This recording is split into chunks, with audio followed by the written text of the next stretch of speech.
이자가요 30배, 60배, 100배로 할렐루야. 네. 그러니까 베푸는 것이 얼마나 귀한 일인지 몰라요. 하여간 여러분 기회되는 대로 내가 좀 베풀어야 돼. 어떤 분이 베푸는 거를 심는다고 표현하더라고요. 어떤 목사님들은 내가 심으면 거기서 30배, 60배, 100배도 다시 거둔다 이런 얘기.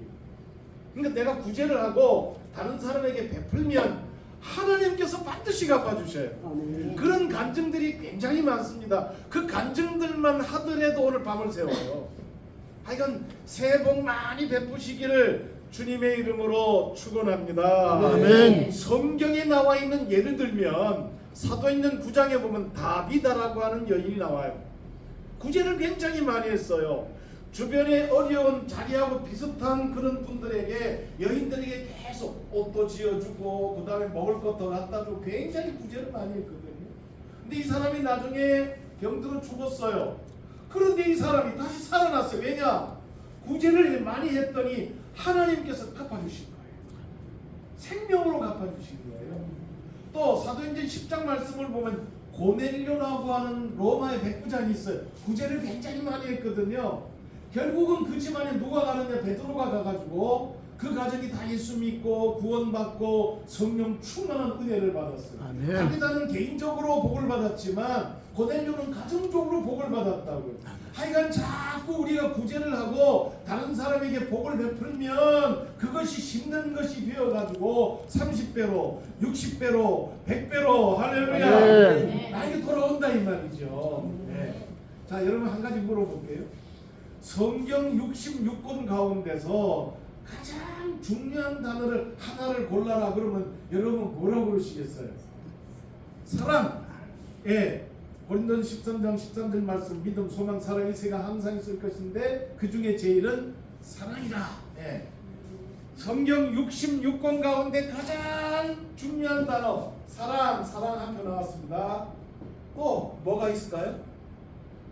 감사, 감사도 그냥 감사하는 자가 10편, 50편, 100편 궁중에 들어가고 천국에 들어가고 감사하는 자가 하나님께 영광을 돌릴 수 있어. 또요.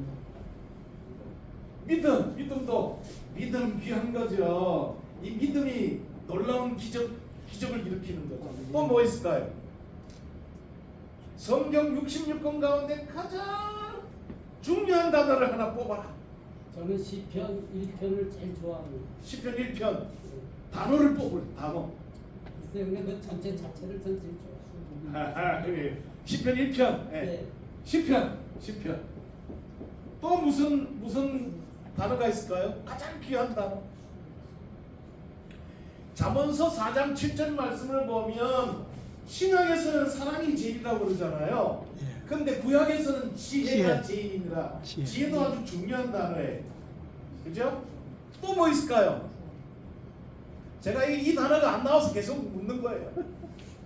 또 무슨 단어가 아주 굉장히 중요한 단어가 있어요. 뭐가 있을까요? 사랑, 감사, 사랑, 지혜, 믿음, 시편 뭐 많이 나왔습니다만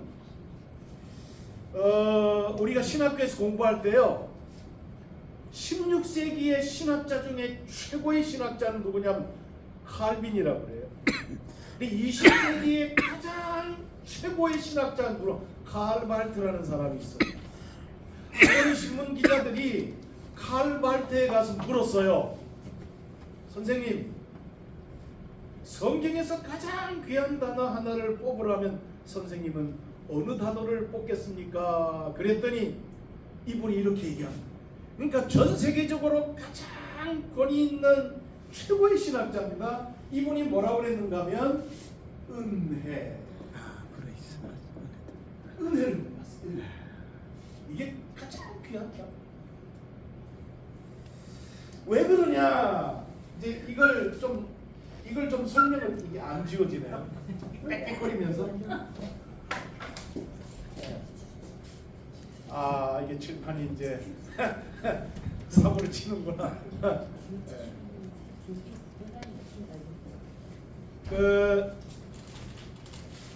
그렇죠. 그게 이게 네 지워집니다. 다른 단어도 제일 귀하지만 은혜라고 하는 단어가 정말 귀한 단어다. 세계적인 최고의 신학자가 이 말을 했어요. 사실 중요해요. 자, 그런데 은혜라는 말이 있죠. 은총이라는 말이 있어요. 은택이라는 말이 있어요. 그렇죠? 은사라는 말이 있어요. 그죠? 이 은혜, 은총, 은택, 은사 같은 말일까요? 다른 말일까요? 같으면서 다르지. 같은 말일까요? 다른 말일까요? 요거 좀 기억하세요. 제가 설명을 드립니다. 은혜하고 은총이나 은택은 같은 말이에요. 이건 다 같은 말이에요. 네? 다 같은 말인데 은사는 좀 달라요. 은혜를 헬라어로 쓰면 카리스 이런 단어를 써요. 카리스. 이 단어의 뜻은 뭐냐 하면 받을 자격이 없는 자에게 주시는 하나님의 사랑과 축복을 얘기해요. 내가 받을 자격이 없어. 죄인이에요. 나는 하나님과 원수된 사람이. 나는 자격도 없어요.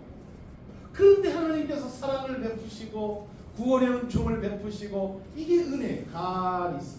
그런데 은사는 좀 달라요.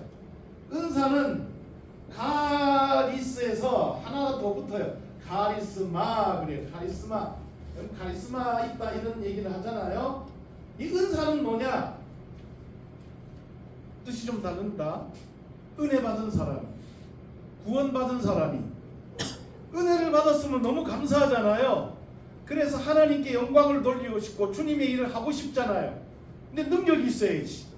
그래서 하나님께서 은사, 하나님께 봉사할 수 있는 은혜 받은 사람, 구원 받은 사람이 하나님께 봉사할 수 있는 능력을 주신 게 은사, 카리스마예요.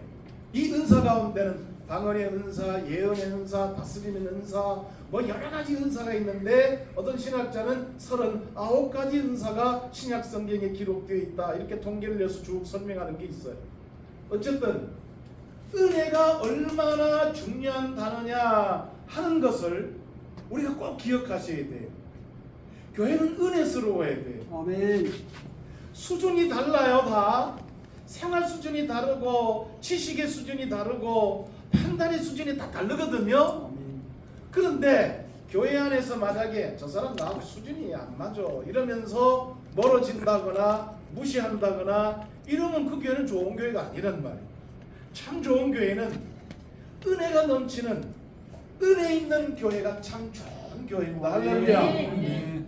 그러니까 상대방이 로마서 5장 8절 말씀을 보면 바로 이 은혜가 설명이 되어 있어요. 그게 뭐냐면 우리가 아직 하나님과 원수 되었을 때, 우리가 아직 죄인 되었을 때, 우리가 아직 연약하고 부족할 때에 하나님께서 예수 그리스도를 이 땅에 보내주셔가지고 그 예수님이 날 위해 십자가에 못 박혀 내 죄를 사하시고 나에게 구원의 자비를 베풀어 주셨던 그게 은혜예요.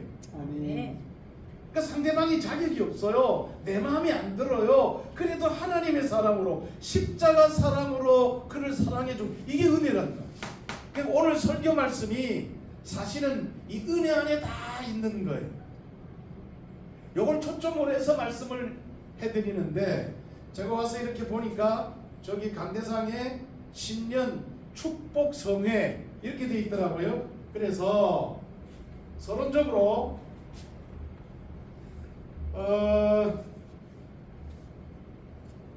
축복에 대해서 말씀을 조금 드리고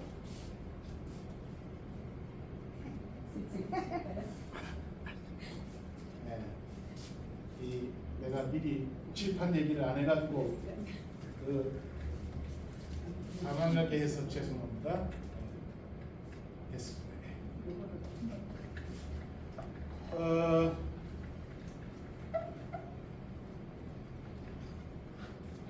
한경직 목사님이 남한산성에 계실 때 많은 목사님들이 사모하는 목사님들이 한경진 목사님을 찾아갔어요. 찾아가서 목사님, 우리가 목회에 성공하려고 하면 어떻게 하면 되겠습니까? 그랬더니 한경진 목사님이 다른 말 많이 안 하고 딱 한마디 했어요.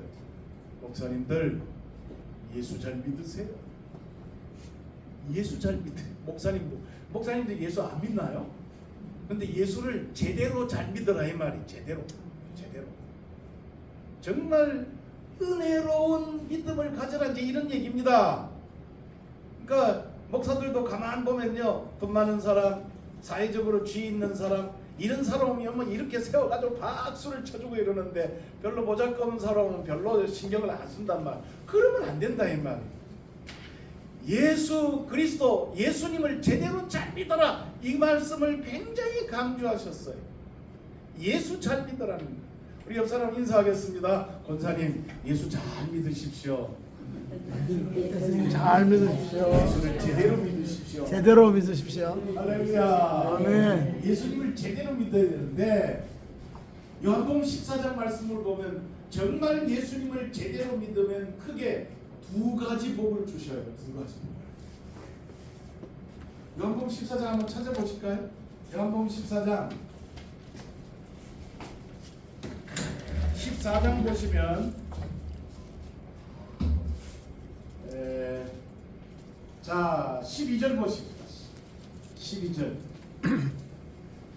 요한복음 14장 12절 첫 번째 복입니다. 다 같이 읽습니다. 시작. 내가 진실로 너에게 이르노니 나를 믿는 자는 내가 하는 일을 그도 할 것이요 또한 그보다 큰 일도 하리니. 그렇습니다. 예수 잘 믿으면 예수님께서 말씀하시기를 내가 한 일을 너희도 할 것이요, 그 복음서에 다 나와 있어요. 나보다 더 큰 일도 하리니, 이건 사도행전에 나와 있어요. 무슨 얘기냐면 예수 잘 믿으면 주님이 하신 일도 할 수 있어요. 주님이 복음서에 뭐 하셨습니까? 병자도 고치고 죽은 자도 살리고 귀신도 쫓아내고 하나님의 기적과 능력을 베푸셨어요. 주님이 하신 일도 할 수 있어요.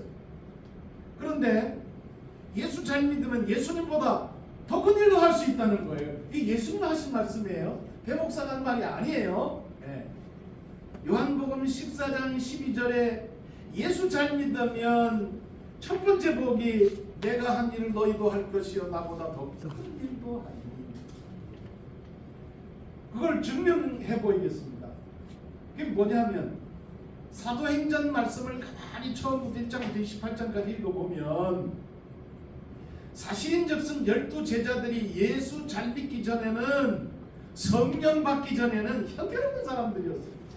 예수님을 3번씩이나 부인하지 않나, 수제자라고 베드로가요. 예수님 은 30년을 팔아먹지를 않나, 예수님 십자가에 달려 돌아가셔 전부 다 도망가 버렸어요. 하나도 남아있는 사람이 없었어요. 그렇게 형편없는 자들이었어요. 그런데 성령 충만함을 받고 그리고 예수를 제대로 믿었더니요, 이 제자들이요 기적을 일으키는데 예수님처럼 병자도 고치고 귀신도 쫓아내고 죽은 자도 살리고 놀라운 역사들이 일어나는 거예요. 그런데 더 놀라운 것은 예수님보다 더 큰 일도 하기 시작하는 거예요.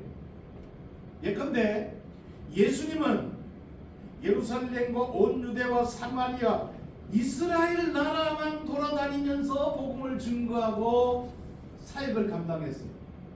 그런데 사도 바울을 가만히 생각해보세요. 사도 바울은 예루살렘뿐만 아니라 온 유대 사마리아뿐만 아니라 그 다음엔 아시아, 유럽, 로마 땅끝까지 전 세계를 다니며 복음을 증거해요. 근데 예수님보다 더 큰 일을 한 거예요. 심지어 베드로는 한 번 설교했더니요, 한 번 설교에 3,000명이 회개하고 하나님 품으로 막 돌아와. 예수님보다 더 큰 일을 하는 거예요. 예수 잘 믿으니까. 예수님이 말씀하셨던 나보다 더 큰 일도 아니라. 예컨대 예수님이 병자를 고치셨는데 사도 바울은요, 그 예수님 옆으로 어떤 여인이 와가지고 옷자락을 만졌잖아요. 땡겼잖아요. 그랬더니 병이 나았어요. 예수님 옷자락 만져가지고. 그런데 사도 바울은요, 사도 바울이 가지고 있던 수건, 손수건, 앞치마, 이런 거를 사도 바울이 같이 가지도 않았어요. 그냥 사도 바울에게서 손수건 가지고 이게 앞치마 가지고 이걸 들고 가가지고 병자가 있으면 그 위에 얹어놓고 기도하면 병자가 나아버렸어요. 예수님보다 더 큰일 한 거예요. 아멘. 심지어 베드로는요, 베드로가 이렇게 갈 때 그림자가 있잖아요. 병자가 있는데 그림자가 병자 위를 휙 한번 지나가면 병자가 나와버렸다니까요. 예수님보다 더 큰 일을 하는 거예요. 그러니까 여러분, 예수를 제대로 잘 믿어야 돼요. 예수님께서 부활 승천하시고 하늘 보좌 우편에서 지금도 우리를 위해 기도하고 계시는데, 그 예수님께서 부활 승천하신 후에 누구를 보내주셨느냐? 또 다른 보혜사를 보내주셨다는 거예요. 보혜사는 말은 파라클레토스라고 하는 헬라어 단어를 쓰는데, 이건 영어로 헬퍼, 도와주시는 분, 상담자, 변호사, 그 다음에 옆에서 도와주시는 그런 역할을 하는 분인데, 본래 예수님이 헬퍼 파라클레토스였어요. 그러나 예수님이 성령님을 보내주셨는데 이분이 또 다른 보혜사 성령님이셔요. 그래서 우리는 성령, 예수 잘 믿는다는 것이 결국은 성령 충만함을 받는 거거든요. 성령 충만함을 받으면 예수님 하신 일도 할 수 있고 예수님보다 더 큰 일도 할 수 있는 거. 할렐루야. 여러분 생각해 보세요. 우리는 보통 이렇게 생각하고 이렇게 얘기해 말하기 쉬워요. 예수님이니까 그런 일 하셨지. 우리 인간은 그런 거 못해. 예수님이니까 하셨지. 이렇게 말을 많이 하죠. 근데 여러분 잘 들으세요. 예수님의 인성이 그 일을 감당한 게 아니에요. 성경을 가만히 보면 누가복음 4장 18절 말씀에 주의 성령이 임하셔서 예수님이 병자를 고치고 가난한 자에게 복음을 전하시고 막 감옥에 갇힌 자 풀어주시고 자유를 주시고, 주의 성령이 예수님께 임하셔서 예수님이 그 일을 하셨다는 거예요. 예수님께도요, 사도행전 10장 38절 말씀을 보면 하나님께서 나사렛 예수에게 성령과 능력을 기름 부어 주셔서 예수님이 기적을 일으키고 병자를 고치고 놀라운 일을 하셨다. 사도행전 10장 38절의 말씀에, 그러니까 예수님의 인성이 하나님의 기적을 일으킨 게 아니고 예수님의 인성에 하나님께서 성령을 기름 부어 주셔서 그 일을 하신 거예요. 그렇다고 하면 오늘 우리도, 연약한 우리도 성령의 기름 부음을 받으면 예수님이 하신 일도 할 수 있고 예수님보다 더 큰 일도 할 수 있을 줄로 믿습니다. 아멘. 아멘. 아멘. 그래서 우리는 성령 충만을 받아요. 성령 받으라, 성령 받으라. 예수 내게 말씀하셨소. 성령 받으라, 성령 받으라. 예수 내게 말씀하셨소.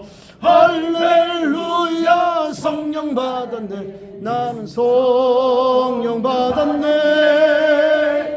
할렐루야. 성령 받았네. 나는 성령 받았네. 아멘. 감사합니다. 권사님 성령 충만 받으세요.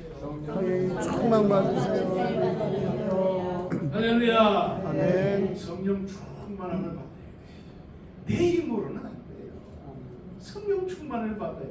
그 다음에 두 번째, 우리가 예수 잘 믿으면 받는 복이 뭐냐?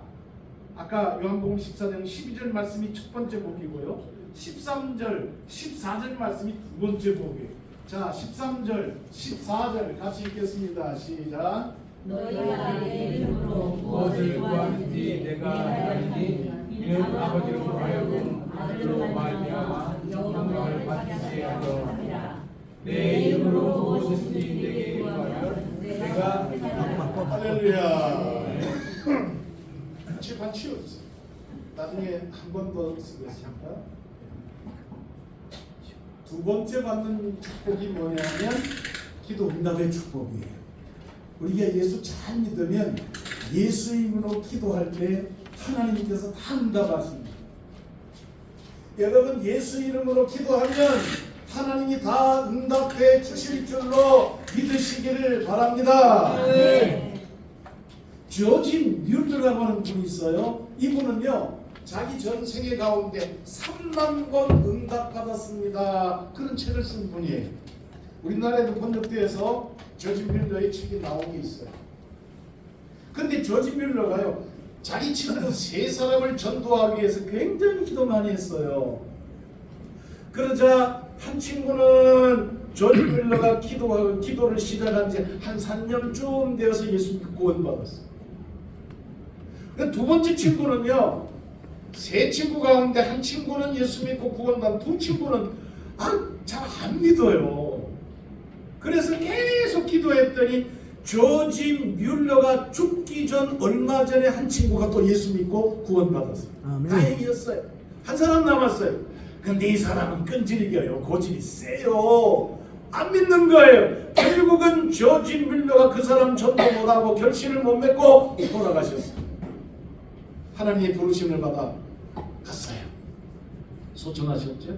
그런데 놀라운 사실은요 조지 뮬러가 죽고 난 뒤에 몇 년 뒤에 이분이 예수 믿고 구원받았어요. 무슨 얘기냐? 기도하면 기도한 사람이 죽어도 나중에 응답받아요. 우리가 자녀들을 위해서 기도하잖아요.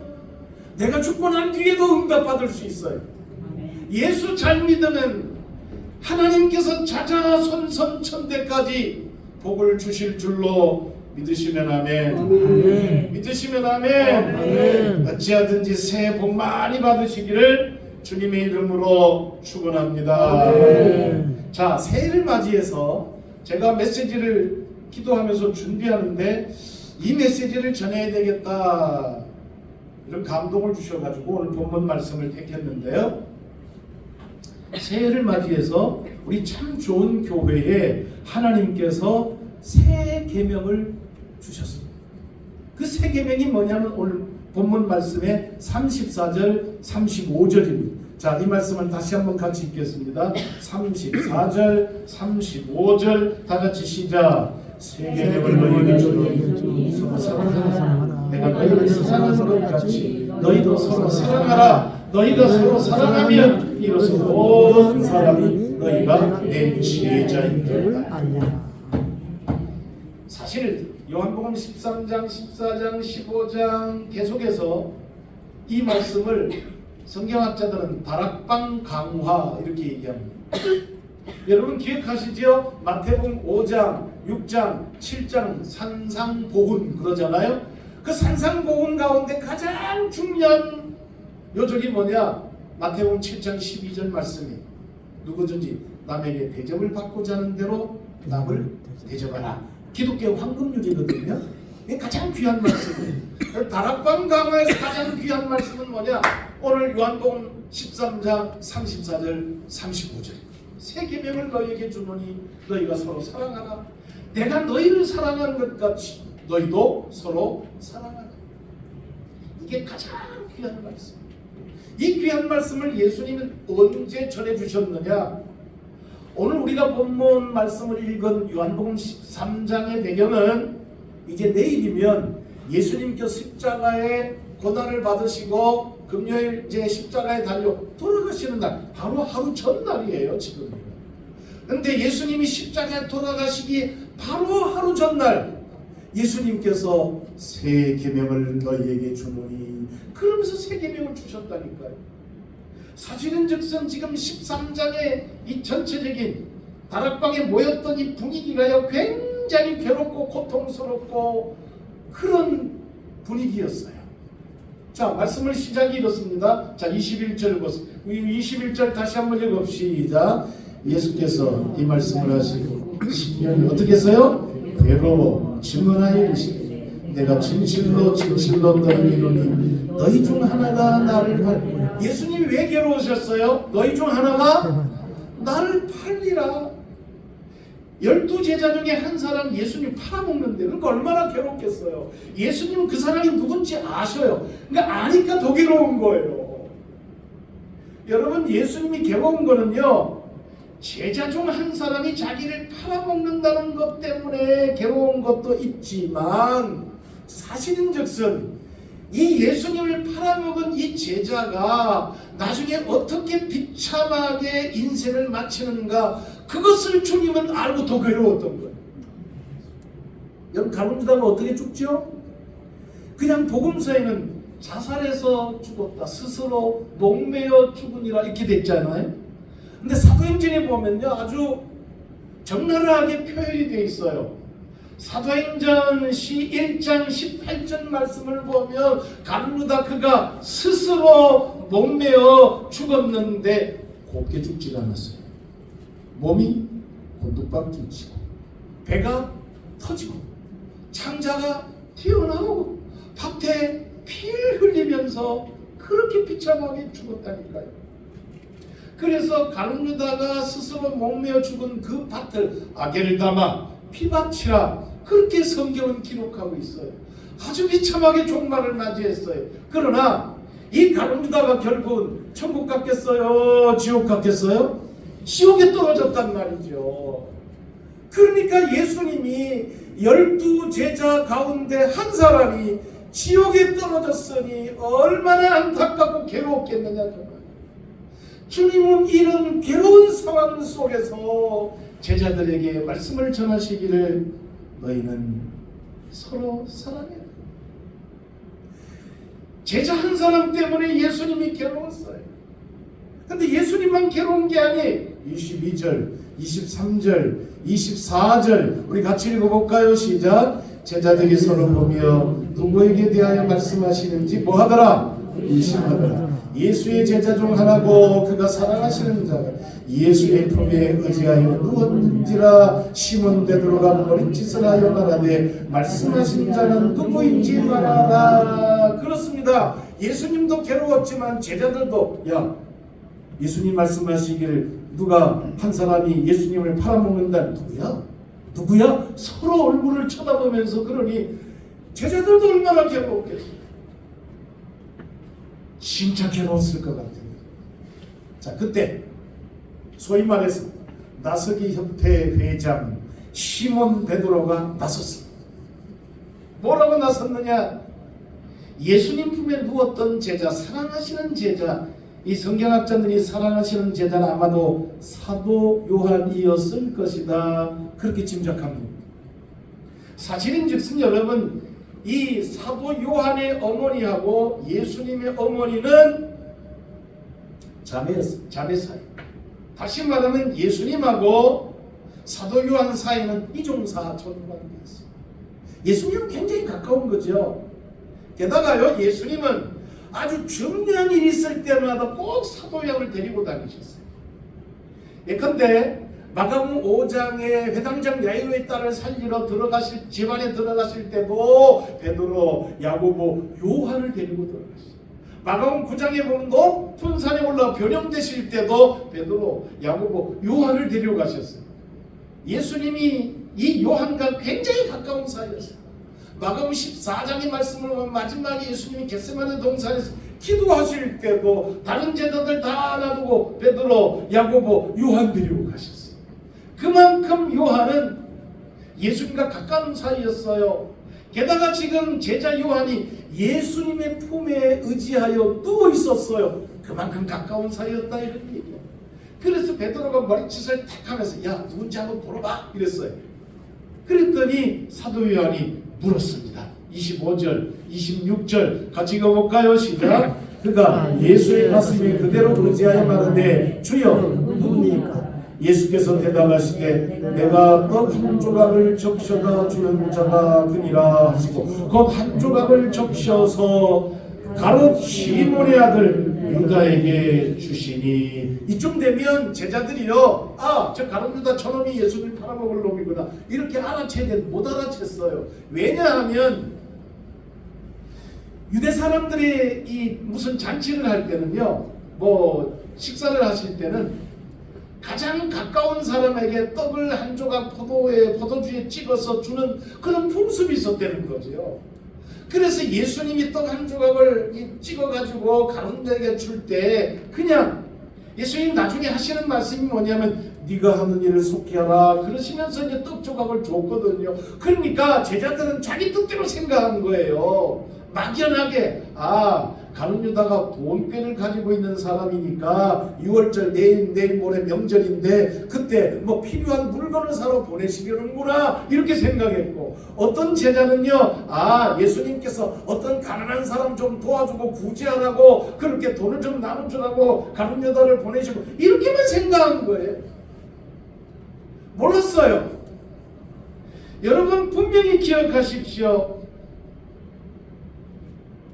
사람들은 자기가 좋아하고 자기가 편한 대로 생각을 잘해요. 제자들도 그랬다. 그러니까 눈치를 못 채는 거예요.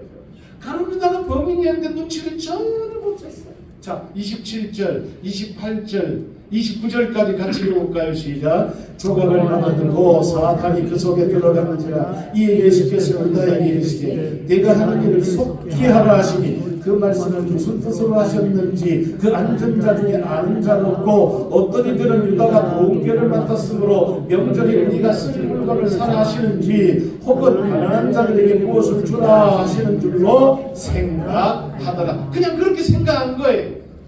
근데 사실은 가룟 유다가 범인이었거든요. 네.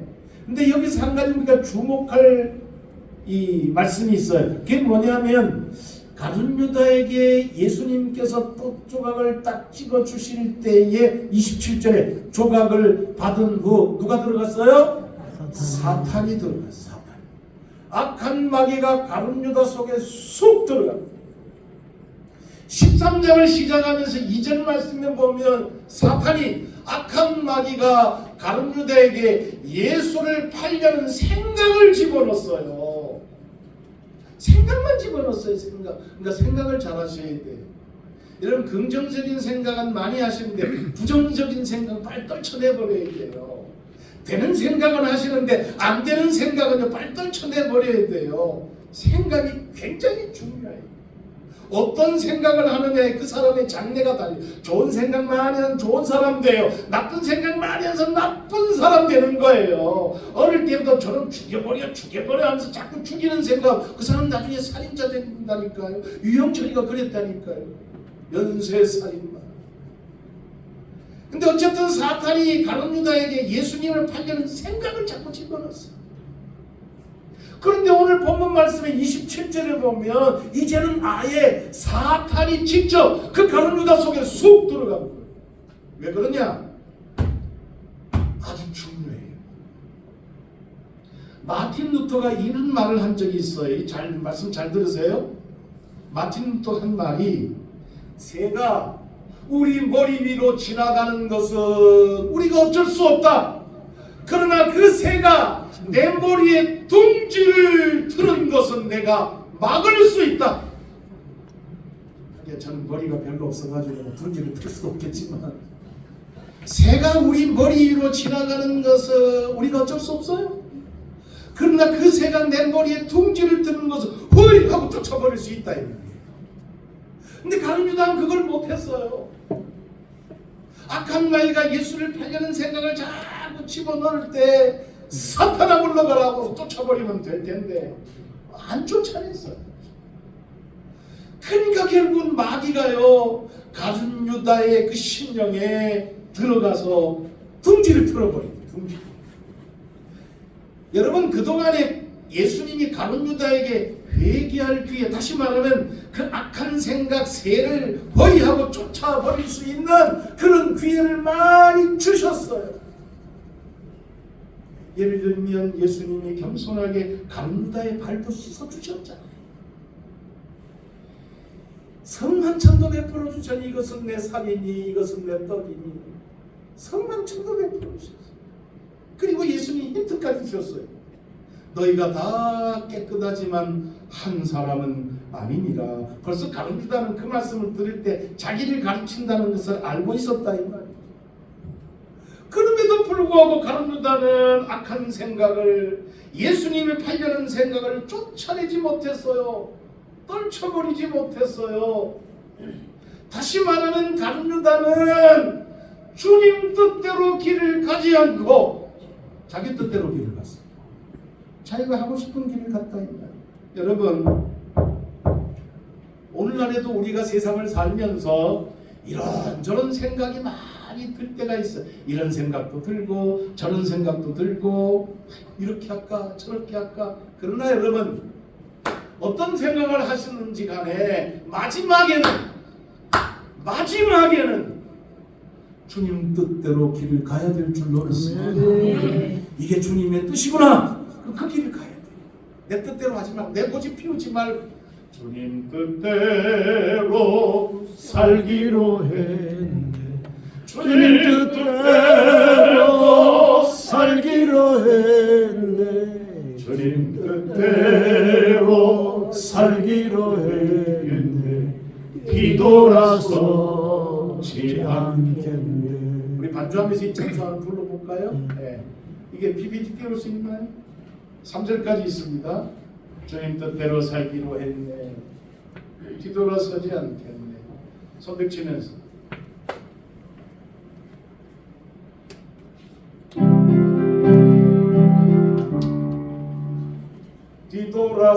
뒤돌아서지 않겠네. 주님 뜻대로 살기로 했네. 주님 뜻대로 살기로 했네. 주님 뜻대로 살기로 했네. 뒤돌아서지 않게. 이 세상 사람 날 몰라줘. 이 세상 사람 날 몰라줘. 이 세상 사람 날 몰라줘. 뒤돌아서지 않게. 세상 등지고 십자가도 세상 등지고 십자가도 세상 등지고 십자가도 뒤돌아서지 않겠네. 우리 옆사람 인사합시다. 권사님 주님 뜻대로 사합시다. 뜻대로 삽시다. 할렐루야. 오늘 보면 30절 말씀 보면 유다가 그 조각을 받고 곧 나가니 뭐라라? 밤이 이러라. 결국은 가는 유다는 캄캄한 어두운 밤을 택하여 그 길을 걸어갔다. 우리가 주님 뜻대로 살면 주님이 빛이 되셔서 낮의 길을 행할 수 있을 텐데 우리가 자기 뜻대로 제 고집대로 가니 캄캄한 어둠 속으로 갈 수밖에 없었더라. 그 말씀이 자 31절 말씀을 보세요. 31절 그럼에도 불구하고 예수님은 이 모든 것들을 긍정적으로 해석하셨어요. 자 31절 시작. 그가 나가는 예수께서 이르시되 지금 인자가 영광을 받았고 하나님도 인자로 말미암아 영광을 받으셨도다. 이제 주님 내일이면 십자가에 못 박혀 죽습니다. 여러분 십자가 고난을 당하고 십자가에 못 박혀 죽는데 그게 무슨 영광이 됩니까? 아닙니다. 예수님이 십자가에 못 박혀 죽으시지만 그리고 난 뒤에 3일 만에 부활하셔요. 그리고 그 십자가의 죽으심을 통하여 온 인류의 죄가 씻음받고 온 인류가 예수 믿고 구원받는 길을 열어주셨어요. 아멘. 그러니 이게 영광이 된다 이 말이에요. 여러분 사도행전 5장에 보면 사도들이 복음 전하다가요 대제사장과 그리고 사도계인 당파에게 붙잡혀가지고 감옥에 갇히고 채찍에 맞고 그래서 풀려나는데 그 감옥에 갇히고 채찍에 맞는 게 그게 얼마나 고통스럽습니까? 그런데 집으로 돌아가면서 이 제자들이 찬송하며 감사하며 하나님께 영광을 돌리며 돌아갔어요. 왜냐? 이게 주님의 뜻이라고. 이게 주님께 영광이 되는 길이니 감사하며 찬송하며 돌아갔다. 그런 얘기입니다. 오늘 저와 여러분도 주님 뜻대로 사시기를 주의 이름으로 축원합니다. 아멘. 능력을 행하는 주의 종들도 주님 뜻대로 하지 아니하면 큰 코 다칩니다.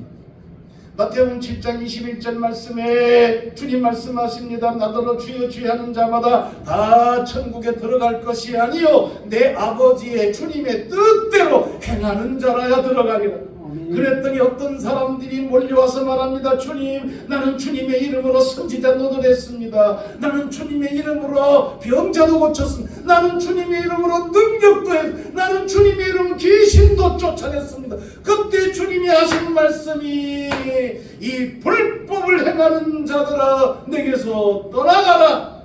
왜냐? 자기 뜻대로 했거든. 자기 좋을 대로 했거든. 하나님의 뜻대로 해야 돼.